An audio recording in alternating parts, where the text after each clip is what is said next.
Bonjour à tous. Aujourd'hui, en compagnie de Patricia, le sujet va être la fin justifie les moyens. Patricia. Oui, bonjour à tous, bonjour Corinne. Effectivement, la fin justifie les moyens. C'est une expression qu'on attribue à Machiavel dans son essence. C'est que ce que ça signifie en gros, c'est que pour certaines personnes, tous les moyens sont bons pour arriver à notre fin, qu'ils soient bons ou mauvais, qu'ils soient justes ou un petit peu tordus. Tous les moyens sont bons pour arriver à la fin. Donc, on dit que la fin justifie les moyens. C'est dans cet esprit-là que Machiavel le voyait. Donc, et c'est une question qui est très intéressante aujourd'hui parce que ça peut justement nous ramener à plusieurs choses dans notre quotidien ou dans ce qu'on a vécu. Donc, on veut mettre fin à une situation et on emploie toutes sortes de moyens et qu'on nous suggère en nous disant que c'est de cette façon-là qu'on va atteindre la fin. Donc, on peut faire je peux simplement parler des vaccins, qu'on nous a dit que les vaccins étaient pour nous amener la fin de cette épidémie. Donc, on est dans les vaccins et on a encore des cas. Donc c'est... Et voilà. Donc, les moyens, la fin justifie les moyens. C'est une grande question qui peut nous amener dans plusieurs directions. Et toi, Corinne, dans quelle direction ça t'amène? Cette phrase-là Ben oui, c'est sûr que Machiavel lui a donné déjà une teinte qu'on va dire du monde du loup, là, c'est-à-dire le monde qui veut écraser, le monde du pouvoir. Et si on regarde déjà cette phrase en lui donnant une tonalité, c'est une activité déjà qu'on fait donc tous les jours.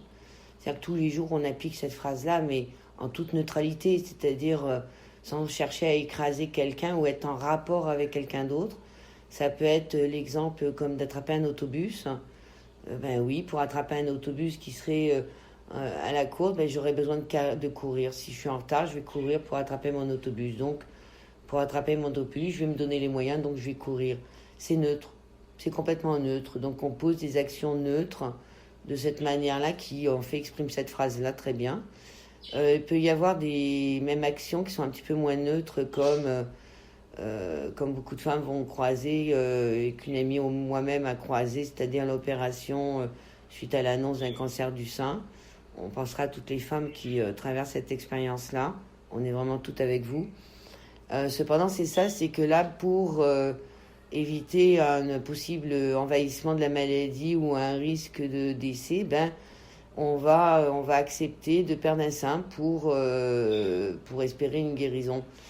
C'est donc un moyen pour une fin dite supposée, bien sûr. Et donc, on voit bien que là, par contre, c'est un petit peu moins neutre et qu'il y a une notion de perte. Souvent, la fin, un objectif de fin, détermine bien ce que ça veut dire, c'est-à-dire la mort de quelque chose. Si on enlève le côté purement matériel de la phrase et de cette interprétation, on pourrait regarder qu'effectivement, à chaque fois qu'on se donne les moyens d'obtenir quelque chose, c'est la fin d'un objectif, c'est la fin, on a obtenu, donc c'est fini, c'est la mort de l'objectif, on doit passer à un autre objectif. Dans le monde de Machiavel, c'est complètement différent, comme disait Patricia, là c'est la notion du pouvoir.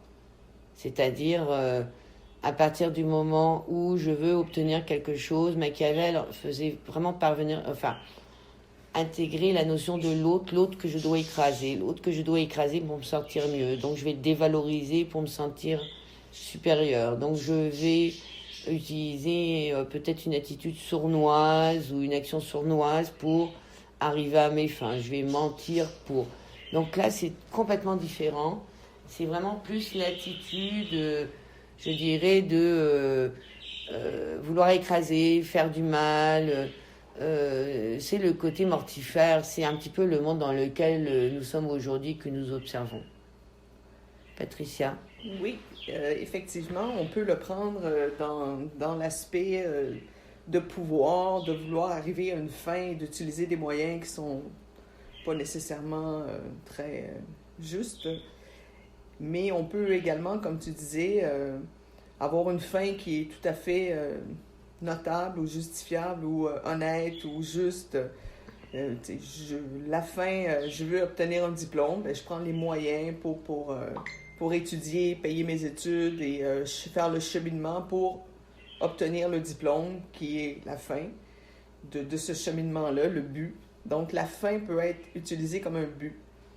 Mais ce que je trouvais ça intéressant dans ton commentaire, c'est que quand on arrive à la fin, ben faut avoir un autre objectif. Donc ça me fait penser à un truc que j'avais écrit il y a un bout de temps. C'est que créer égale détruire et détruire égale créer. Donc quand on arrive à la fin, on est immanquablement au début de quelque chose d'autre.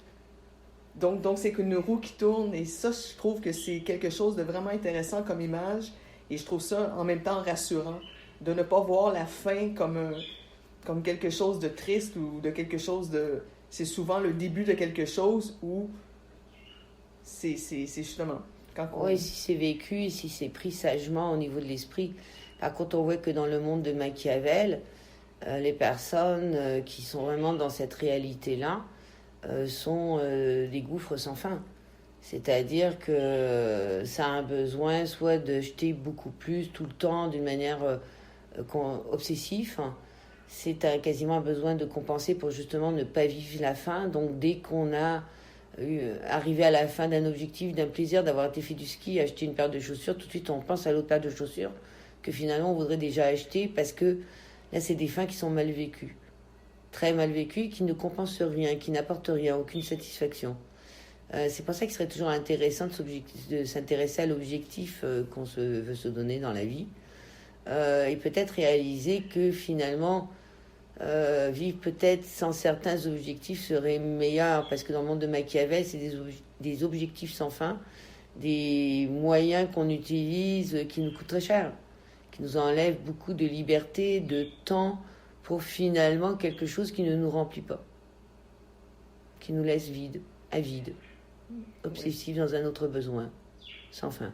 Oui, et aussi, il faudrait peut-être apprendre à considérer la fin, je pourrais dire peut-être pas considérer, mais amadouer la fin ou la regarder avec un autre regard, se dire, oui, ça c'est terminé, et de tout de suite avoir le réflexe de penser, de dire, bien, il y a quelque chose d'autre de nouveau qui va arriver ou je dois prendre une période de pause pour réfléchir, pour m'amener vers autre chose et de voir la fin comme le début d'une réflexion ou le début de quelque chose de nouveau. Et je pense que c'est déjà une façon de penser qui est beaucoup plus sereine et encourageante de se dire « Ah, ben ça, a pris fin. Oui, on a le droit d'être triste. Il y a certaines fins qui vont nous apporter de la tristesse, mais... » de prendre le temps de pause, de réfléchir et de s'ouvrir à la nouveauté que cette fin va nous amener. Exactement, mais c'est surtout si on met l'aspect spirituel à cette phrase s'effondre complètement. C'est-à-dire que c'est la phrase, donc la fin justifie les moyens, est compréhensible dans le monde de la matérialité. Dès qu'on est dans le monde de la spiritualité, elle s'effondre complètement. Il n'y a pas de fin. Nous sommes immortels, nous sommes multidimensionnels et nous sommes ouverts à l'infini. Donc, la question ne se pose pas. Ça s'effondre complètement, ça n'existe pas. Et justement, dans le domaine de la spiritualité, la libération est de comprendre que tout est transformation et qu'il n'y a aucune fin. Il y a une pérennité, il y a une responsabilité qui vient avec, cependant, mais il y a vraiment une pérennité. C'est-à-dire que ce n'est pas une fin, ce ne sont pas des moyens, ce sont des expériences. Une série d'expériences qui permet de se découvrir à travers l'expérience. Il n'y a que l'expérience qui peut nous permettre de nous découvrir, connaître nos réactions, savoir comment nous sommes, qui nous sommes réellement. Ce n'est uniquement lorsque nous sommes face à cette expérience qu'on découvre notre potentiel, suivant la direction qu'on prend, l'amour ou la peur, mais ça reste une expérience. Donc cette phrase, alors par contre là, ne se justifie pas du tout. Les moyens, je dirais, c'est justement d'avancer sans avoir un objectif de fin, de voir une longue et belle continuité d'une expérimentation, d'un apprentissage continuel de qui nous sommes. Et pour moi, c'est vraiment la découverte de notre multidimensionnalité, de notre immortalité. Sans la spiritualité, il est impossible de trouver un équilibre. Je ne parle pas de religion, je parle vraiment de spiritualité, c'est-à-dire de découvrir les potentiels humains par une sagesse déjà au niveau de la pensée, au niveau de l'expression. Les mots qui sortent, les mots que nous exprimons décrivent bien qui nous sommes. Et souvent, le vocabulaire peut être assez négatif. Donc, j'aurais envie de vous dire, la démarche spirituelle est beaucoup plus intéressante qu'une fin et d'utiliser quels que soient les moyens pour une soi-disant fin, puisque de toute façon, ça ne sera qu'une succession de petites morts. La spiritualité n'est que la vie en tout temps. Et voilà, je crois que c'était le mot de la fin parce que je ne sais pas ce que j'aurais envie d'ajouter par-dessus ça. Moi, je trouve ça réconfortant. Ouais. Et justement, c'est une vision qui est réconfortante de savoir qu'il y a une continuité. Et je pense que c'est la vision qu'on devrait avoir de la vie et non pas de voir ça comme une succession de fins sans fin. C'est plutôt une continuité sans fin. Sans fin d'expérience, sans objectif. C'est-à-dire si l'humain était en position d'arrêter d'anticiper et d'avoir un objectif. Un objectif, surtout un objectif social qui pourrait être carrière, maison, voiture, enfant.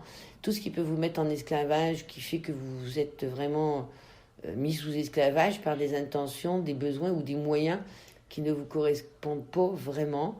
Et voir plutôt la vie comme une suite d'expériences et non d'objectifs, de finalité. L'expérience, comme on dit, le voyage est souvent bien meilleur que l'arrivée. Voir la préparation du voyage, des bagages, regardez, quand vous devez partir en voyage, vous y pensez déjà et vous en rêvez 15 jours avant. Vous préparez ou pas votre valise, mais en général, on la prépare un petit peu à l'avance parce que nous sommes déjà dans le voyage quand on est dans ce processus-là. Après, il y a effectivement le déplacement pour l'arrivée. Vous voyez, le voyage n'est pas que arriver, passer quelques jours, il est déjà en préparation avant et tout ça fait partie du processus et de l'expérience. Donc, c'est vraiment s'ouvrir à l'expérience et non à des objectifs. Et ça va enlever toute une anticipation de la vie qui est souvent le début de l'insatisfaction. Plus vous anticipez, si la vie ne répond pas à votre anticipation, l'insatisfaction vient tout de suite frapper à votre porte. Donc, anticipez le moins possible, essayez d'aller chercher moins de fins possibles, moins de morts.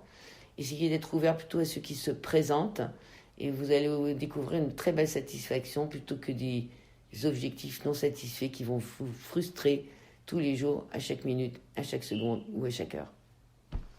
Je vous souhaite une belle fin de journée. Merci à vous et à la prochaine. Et à notre prochaine conversation. Oui, bonne journée. Au revoir.